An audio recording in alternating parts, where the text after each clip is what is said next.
బీహార్ అఖండ విజయంతో దూకుడు మీద ఉన్న అధికార పక్షం ఒకవైపు, ఊహించని ఓటమితో నైరాశ్యంలో ముగిసిన ప్రతిపక్షం మరోవైపు ప్రతి వ్యూహాలతో పార్లమెంట్ శీతాకాల సమావేశాలకు సిద్ధమవుతున్నాయి. రేపటి నుంచి ప్రారంభం కానున్న ఈ భేటీలు డిసెంబర్ 19వ తేదీ వరకు కొనసాగుతాయి. మొత్తం 15 పని దినాలు కాగా ఈ వ్యవధిలో కేంద్ర ప్రభుత్వం వివిధ రంగాల్లో భారీ సంస్కరణలకు ఎజెండా ముందుకు తీసుకురానుంది. వీటిలో అణు ఇంధనం, సెక్యూరిటీస్ మార్కెట్స్ కోడ్, ఉన్నత విద్యా కమిషన్ ఏర్పాటు, కార్పొరేట్ బీమా, జాతీయ రహదారులు, మధ్యవర్తిత్వం, రాజీ చట్టాల సవరణ బిల్లులు ప్రధానమైనవి.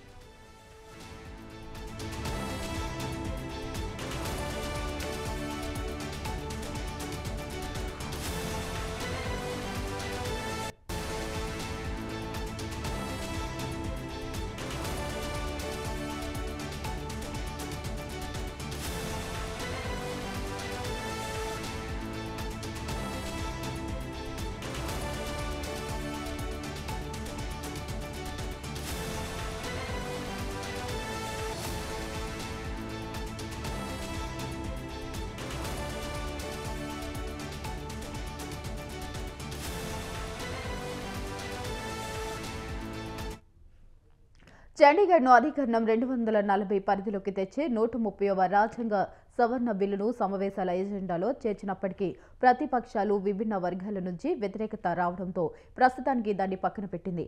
అయినప్పటికీ మిగిలిన అంశాలపై ఉభయ సభల్లో అధికారిక, విపక్షాల మధ్య తీవ్ర వాగ్వాదానికి దారితీసే అవకాశం ఉంది.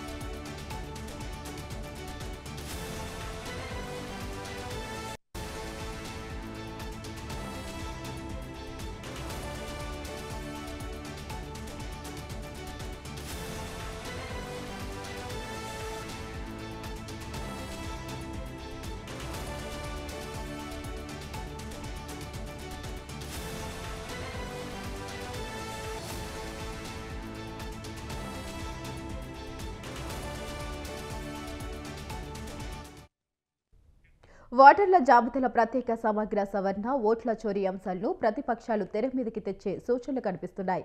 ఇక 9 రాష్ట్రాలు, మరికొన్ని కేంద్ర పాలిత ప్రాంతాల్లోని మొత్తం 321 జిల్లాల్లో 1843 అసెంబ్లీ నియోజకవర్గాల పరిధిలో జరుగుతున్న రెండో దశ సర్పై ప్రశ్నలు సంధించి అధికార పక్షాన్ని పార్లమెంట్లో నిలదీసే అవకాశం ఉంది. ప్రతిపక్షాల అధికారంలో ఉన్న కేరళ, తమిళనాడు, పశ్చిమ బెంగాలులు త్వరలో ఎన్నికలకు వెళ్తున్న నేపథ్యంలో సర్ కసరత్తుపై ఇప్పటికే యుద్ధం ప్రకటించాయి.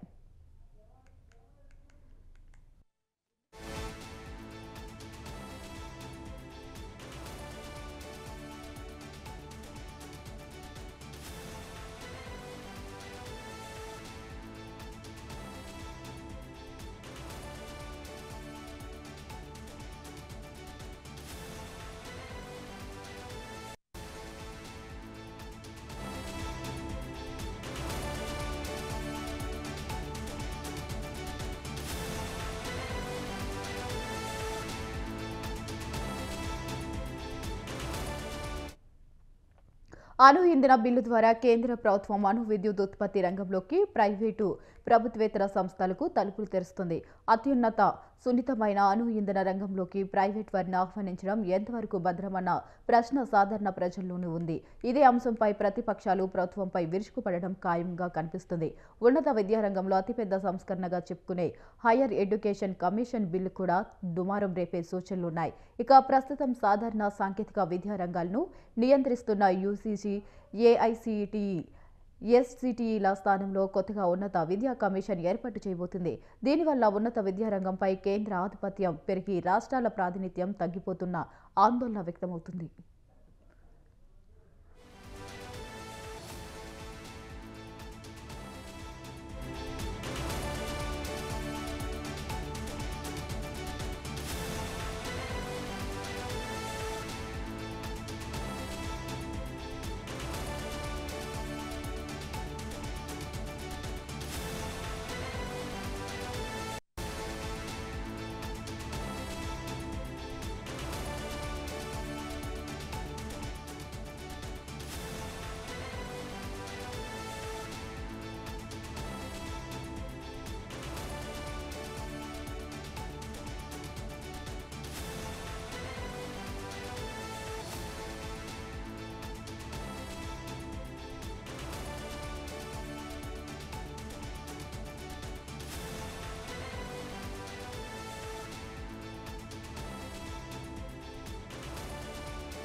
స్వాగతం.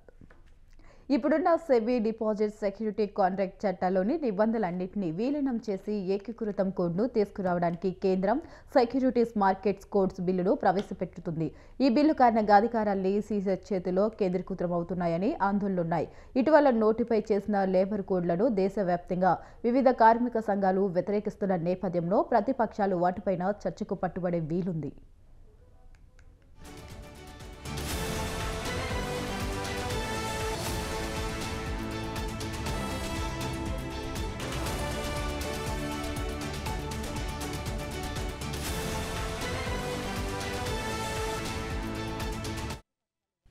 అనూహ్య పరిస్థితిలో ఉపరాష్ట్రపతిగా ఎన్నికైన సిపి రాధాకృష్ణన్ రాజ్యసభ అధ్యక్షుడిగా హోదాలో తొలిసారి సమావేశాల నిర్వహణకు సమాయత్తమవుతున్నారు. ఇదివరకు ఈ పదవిలో ఉన్న జగదీప్ ధన్ఖడ్ తీరుపై ప్రతిపక్షాలు తీవ్ర విమర్శలు చేశాయి. ఆ తర్వాత అధికార పక్షానికి ఆయన వైఖరి నచ్చకపోవడంతో అనూహ్యంగా గత వర్షాకాల సమావేశాల తొలి రోజే రాజీనామా చేయాల్సి వచ్చింది. అలాంటి పరిస్థితుల్లో ఉపరాష్ట్రపతిగా బాధ్యతలు చేపట్టిన రాధాకృష్ణన్ సభలో ఎలా నెగ్గుకు రాగలరనే ఉత్కంఠ అందరిలో ఉంది.